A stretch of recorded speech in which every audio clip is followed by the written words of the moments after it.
Se encuentra con nosotros el ex ministro, presidente de la Corte Interamericana de Derechos Humanos, Diego García Sayán, para otear lo que ocurre, pues, o lo que puede ocurrir en este país hermano. Gracias, Diego. ¿Cómo está? Muchas gracias, Muy buenos Enrique, días. por la invitación. Bueno, lo primero, dos cuestiones, diría yo, introductorias. Uno es, ¿qué significa el retiro del embajador? El Perú es el único, me parece, según comentamos fuera de cámaras, de la región que retira a su embajador y según el anuncio del presidente Kuczynski, que fue inmediato y la condena fue bastante tajante, es de manera permanente. ¿Qué significa esta medida? Bueno, no es una ruptura de relaciones diplomáticas, no se ha planteado así. Simplemente la representación diplomática al más alto nivel, que es a través de un embajador, se suspende sin un plazo definido. Lo que ha hecho Chile es llamar en consulta al embajador en Caracas, que es algo que entraña una temporalidad mucho más breve, ¿no? Entonces, es una de las tantas respuestas diplomáticas posibles, pero indudablemente un gesto individual de un país, por importante que sea la señal que ha dado el gobierno, que ha sido una señal, por supuesto, muy saludable, muy importante, muy enérgica, el gran escenario, que es el del sistema interamericano y el mundo en general, es en el que sería importante que se ponga ahora en atención la diplomacia. Sin duda. Antes de ingresar a la órbita de la OEA. El otro punto, que claro, se ha hecho las comparaciones ahora que viene el aniversario del 5 de abril, los 25 años, en realidad el 5 de abril se ha comparado el Fujimorazo con el Madurazo, incluso Enrique Capriles ha hecho esa tingencia, pero creo que hay una diferencia fundamental, ¿no? El autogolpe de Fujimori inicia, si se quiere, la captura del Estado. Aquí esto es una consecuencia en realidad, porque Nicolás Maduro no lo hace directamente, utiliza un tribunal supremo, que sería la Corte Suprema, que ya está capturada previamente y en realidad los estamentos del Estado han sido tomados, ¿no?, progresivamente por el chavismo. Esto es una consecuencia final, digamos, de esa captura del Estado, no el inicio, ¿no? Sobre esto, tres cosas. Primero, es ciertísimo.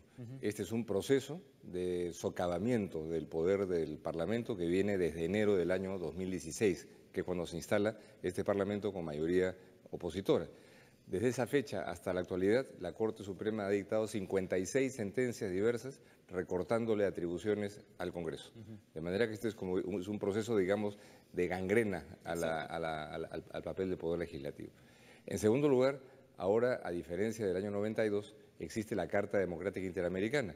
Existían en el 92 solamente herramientas para responder a un golpe militar clásico. Este es un proceso de socavamiento de la democracia que viene desde dentro, que hace que por eso haya una serie de herramientas que tiene ahora la OEA disponibles que no existían en el año 92. Y lo tercero, que sin perjuicio de las analogías que hay frente a autogolpe, que fue también lo del 92, como es evidente, yo creo que es muy importante, Enrique, muy positivo, que en este punto el razonamiento con el que se está respondiendo desde el Ejecutivo y desde el Congreso en el Perú sea un razonamiento por consenso y unánime, en donde la declaración del Congreso del día de ayer, por ejemplo, no solamente llama al golpe de Estado, sino que establece que el camino para resolverlo es el camino de la OEA, que se convoque a una asamblea extraordinaria de cancilleres, que es exactamente lo que plantea la Carta Democrática Interamericana. Entonces, esa discusión tiene su relevancia, pero en este momento yo creo que es una señal muy importante que todas las corrientes políticas, incluido el fujimorismo en el Congreso, hayan actuado consensualmente con esa perspectiva sustantiva. Hasta ahora los países de la OEA, los críticos han dicho que la posición ha sido relativamente tibia. No ha sido el caso del secretario general, del señor Almagro, que ya hace un tiempo el uruguayo ha asumido una posición frontal contra el gobierno de Maduro, que incluso algunos han criticado, porque han dicho, bueno, a él le correspondía estar, ¿no? Él ha perdido su capacidad de interlocución. Bueno, evaluaciones aparte. ¿Cuál es el camino que debe seguir la OEA a partir de ahora? Bueno, la OEA tiene varios órganos. El Consejo Permanente es el que se reúne periódicamente todas las semanas en Washington, que está integrado por los representantes en la OEA de todos los países interamericanos.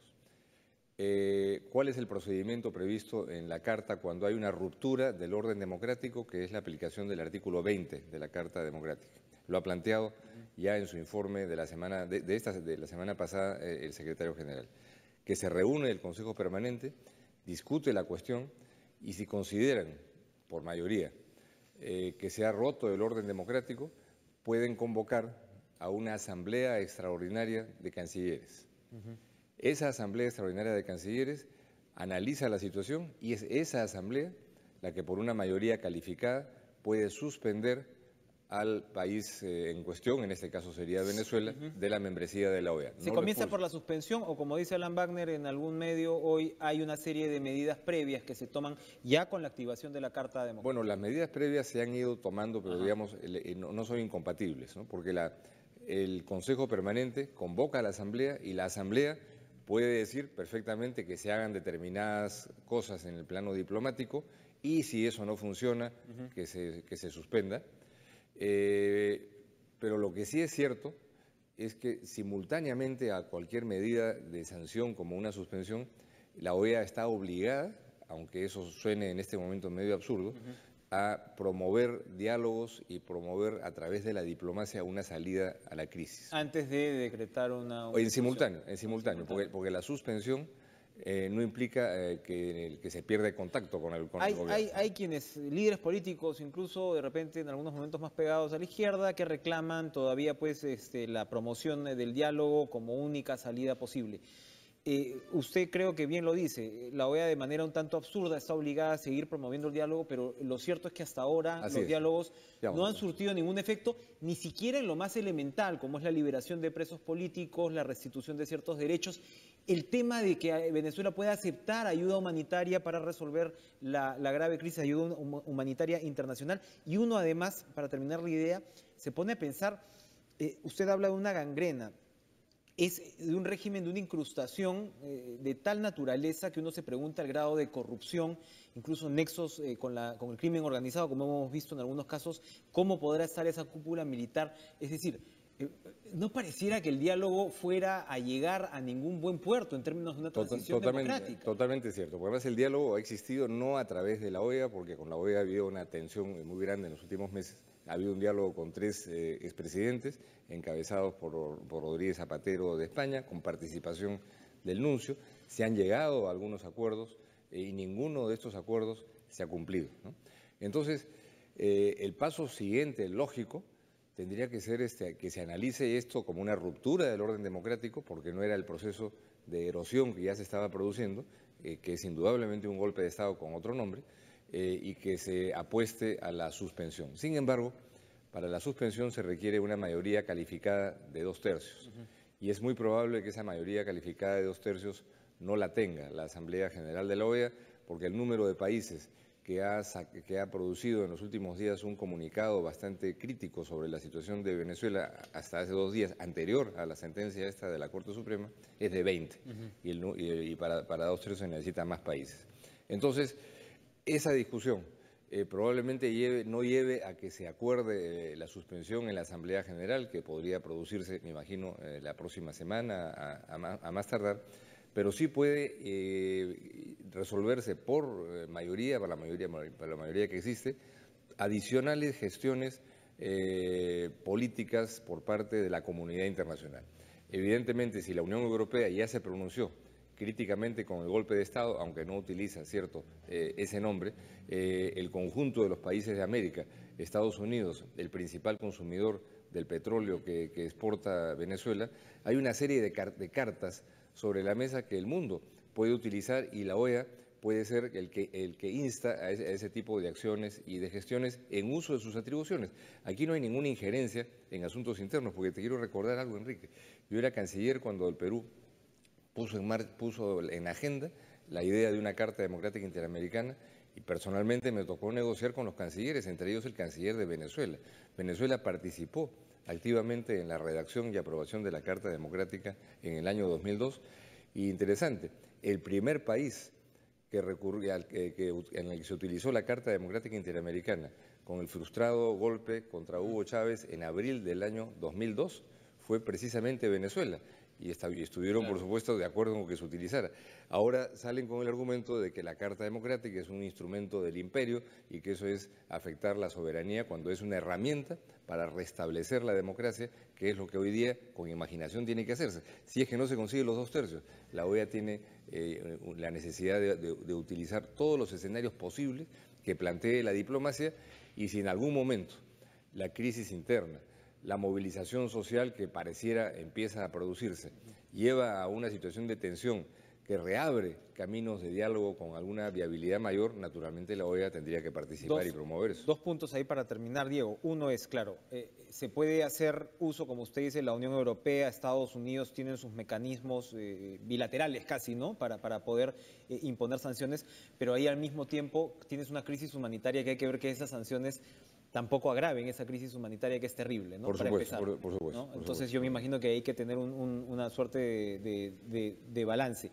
Y el otro tema es cómo imaginar una transición democrática en la situación en la que estamos, con esta circunstancia en la cual hablamos pues de un régimen que seguramente hay diagramas ahora en los medios que te hablan pues de cómo todos los poderes del Estado están copados y esto tiene que ir mucho más allá, dentro de las estructuras.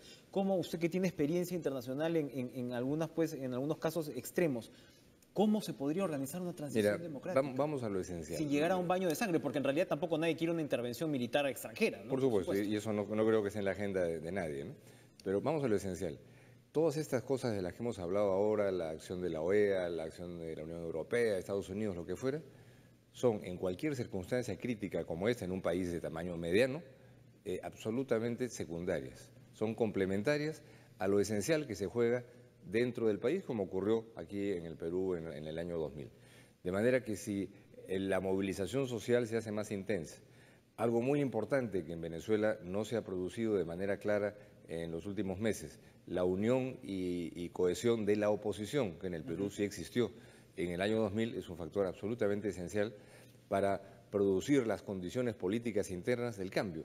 Al final, ¿cómo se va a producir? Si es que se produce de pronto una destitución de Maduro por gente que lo rodee, una renuncia, una negociación o lo que fuera, son aspectos que se van a decidir internamente en Venezuela, no porque la Carta Democrática le impida hablar internamente, sino porque la verdad que así son las cosas.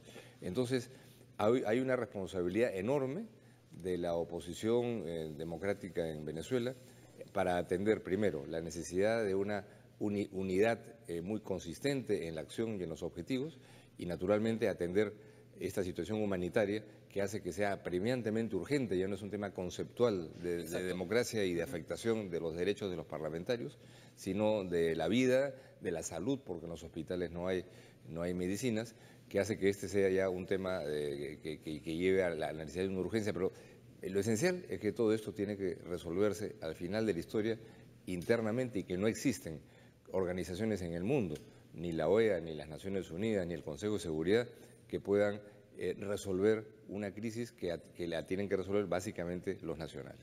Pero si usted estuviera, si fuera parte del gobierno en lo que le corresponde al voto en la OEA y en lo que se debería hacer de inmediato, usted sí promovería la suspensión inmediata. Y no solamente, yo estoy de acuerdo con lo que ha hecho el gobierno y la Cancillería en lo que respecta al retiro del embajador, y creo que ahora es importantísimo que el Perú asuma un liderazgo del cual ha carecido en la OEA en los últimos tiempos, para que este paso siguiente cuente con una voz autorizada por parte del Perú y que en la Asamblea de Cancilleres sea muy persistente y consistente esa posición. Diego García Sayán, muchas gracias por acompañarnos esta mañana, siempre un gusto verlos, Diego.